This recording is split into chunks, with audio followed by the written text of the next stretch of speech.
உங்களுக்கு ஒரு சர்ப்ரைஸ். இந்த ஹோட்டல்ல உங்களுக்கு என்ன பிடிச்சிருக்கோ வாங்கி சாப்பிடுங்க. ஏன் ப்ரோ என்னாச்சு ப்ரோ? கஷ்டப்பட்டு உழைக்கிறீங்க, என்னால முடிஞ்ச ஒரு அன்பளிப்பு ப்ரோ.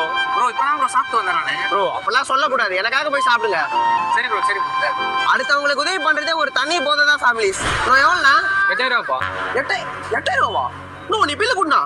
ஃபேமிலிஸ் வந்து மைரஸ் 8000 ரூபாய்க்கு என்னடா சாப்பிட்டேன்? இப்போதான் சாப்பிட்டேன்னா ப்ரோ 3000 ரூபாய்க்கு தான் நான் சாப்பிட்டேன். 5000 ரூபாய்க்கு வீட்டுக்கு பார்சல் வாங்கிட்டேன். வீட்டுக்குலாம் உன்னை யாரும் வாங்க சொன்னா? நீ தானே நம்ம ஃபேமிலினா, உன் ஃபேமிலி வாங்கி தர மாட்டியா? டேய் யார் நீ? அதெல்லாம் கட்ட முடியாது, போடா. யாரா? गाइस இங்க ஒரு யூடியூபர் சாப்பாடு வாங்கி தரேன்னு சொல்லிட்டு ஏமாத்துறாரு. ப்ரோ சும்மா உங்களை பிராங்க் பண்ண. ஃபேமிலிஸ் அவர் சாப்பிட்ட 8000 ரூபாய் பில்லோ நாமளே கட்ட போறோம். உனக்கு வேறண்டா, நீ நல்லது பண்ணணும்னு நினைச்சீங்கன்னா அங்கேயே காசை கொடுத்து அனுப்பியிருக்கலாம். என்ன வர வச்சு சாப்பிட வச்சு வீடியோ எடுத்து வியூஸ் லைக்ஸ் வாங்கணும்னு ஆசைப்பட்டல, உனக்கு தேவைதான்டா. அப்படியே டிராபிடோ காசு அனுப்பிடு. மனசாட்சியே இல்லையா ப்ரோ உனக்கு? ஃபேமிலிஸ் ஃபேமிலிஸ் ப்ரோ நான் கட்டுறேன் ப்ரோ.